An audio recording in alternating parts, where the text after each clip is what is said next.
Hi guys, welcome back to my channel. आज मैं आपको बता रही हूँ how I score 92% in class 10 without coaching. मैं आपको बताऊंगी मैंने क्या स्टडी रूटीन रखा, मैंने कैसे पढ़ाई करी और कहाँ से पढ़ाई करी। और पहली बात तो मैं जब मेरे को पता चला कि मैं 92% आए, मैं इतनी खुशी बता ही नहीं सकती। तो स्टडी रूटीन 2 से 3 सब्जेक्ट रोज करो, ठीक है। 3 focused hour is better than 10 hours once week, ठीक है। इसलिए ज्यादा एक साथ पढ़ने से अच्छा रोज जल्दी जल्दी पढ़ो, कंसिस्टेंट रहो।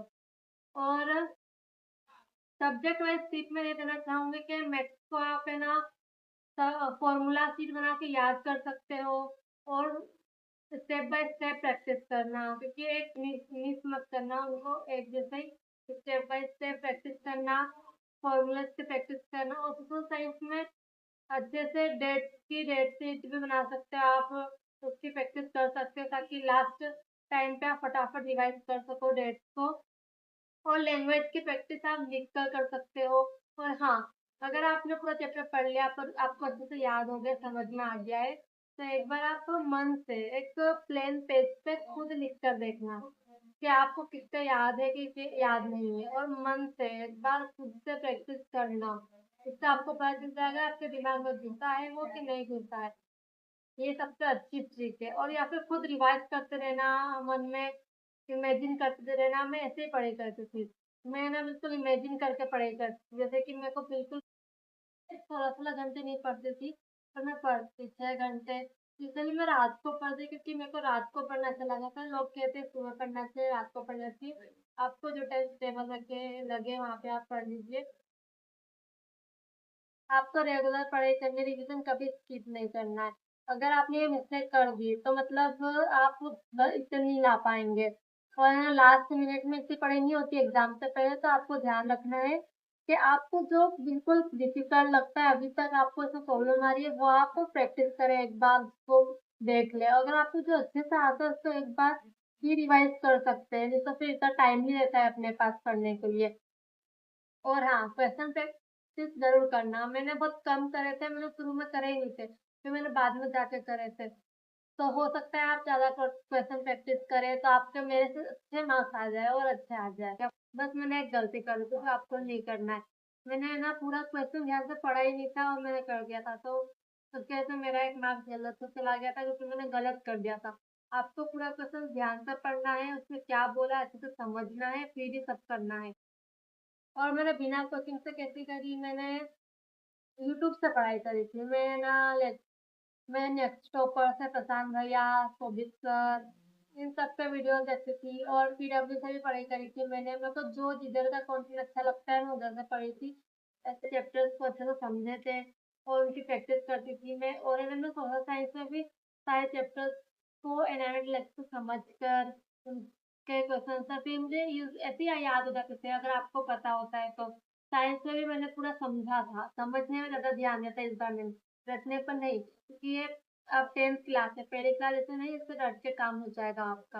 आपको समझना तो पड़ेगा ही, क्योंकि वहाँ पर पता नहीं रहता अपन को कौन सा आएंगे, वहाँ पर कोई से भी आ सकते हैं क्वेश्चन, से कुछ भी आ सकते हैं बनकर।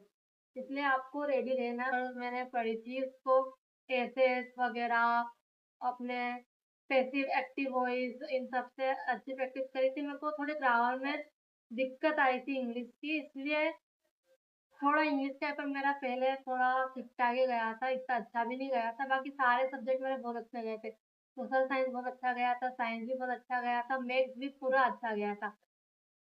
मेन बात फोकस ऑन एनसीईआरटी, क्योंकि एनसीईआरटी ही बेस्ट है।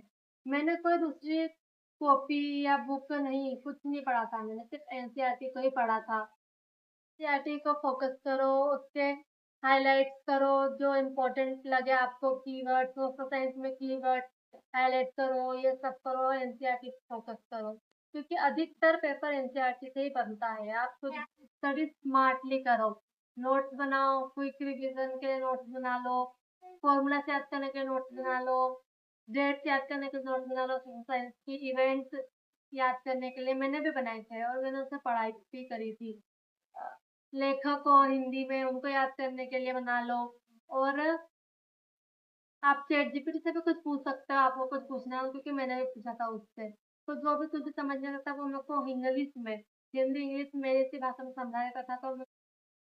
तो राइटिंग राइटिंग मेरी इतनी भी अच्छी नहीं थी, पर ऐसा लिखा था मैंने कि समझ में आए। ऐसा राइटिंग से कोई पढ़ता नहीं है, पर आप ऐसा लिखो कि समझ में आए उनको, अच्छे से लिखो। ऐसा नहीं कुछ भी डॉक्टर वाली राइटिंग जो आपको ही समझ आती हो। जैसा आप लिख कर भी आप पढ़ सकते हो, अगर आपको याद करके नहीं होता तो। मैं सजेस्ट करूँगी क्योंकि मैं तो बोल-बोल के करती, फिर जो जैसे बोलती थी खुद पूरे सबको समझाती फिरती थी, जिससे मेरे को भी बहुत अच्छे से याद रहता था। मेरी मम्मी को मैं पढ़ाने लग जाती थी, मेरा 10th का ऐसा। तो खुद से क्वेश्चन पूछो और दूसरों को भी पढ़ाते हुए पढ़ो, जिससे आपको अच्छे से याद रहेगा अच्छे से। और मैंने ना नोट्स बनाए थे इस बार।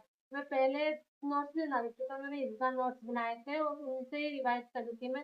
तो मुझे पूरा चैप्टर याद रहता था। ऐसा नहीं कि क्वेश्चन आंसर याद कर लिए हो गया काम। तो मैं चैप्टर्स के बारे में पता रहता था, जिससे ना मेरे को अगर एग्ज़ाम में कुछ भी अलग आ जाए, तो मैं ना उसकी स्टोरी मेरे को पता रहती है तो मैं कर सकती हूँ। और हिंदी, इंग्लिश बाकी ग्रामर प्रैक्टिस वगैरह ये सब करी थी मैंने उसमें। आपको सोशल साइंस, साइंस, मैथ्स इन सबको ज़्यादा ध्यान देना है, अगर आपको हिंदी इंग्लिश सबसे अच्छी आती है तो। और इंग्लिश की ग्रामर ही जिसे ज़्यादा आती है, इंडिया की ग्रामर ही बहुत ज़्यादा आती है उसकी, तो उसकी प्रैक्टिस करते रहें। और हाँ, मैं ज़्यादातर ये बताना चाहूँगी कि मैंने रटने पर नहीं, याद करने और समझने पर ज़्यादा ध्यान दिया था। आपको भी वही करना है। और अगर वीडियो हेल्पफुल लगी हो तो please like, share and subscribe ज़रूर करना और आगे ही ऐसे वीडियो चाहिए हो तो मेरे को कमेंट में ज़रूर बताना कि आपको क्या चाहिए।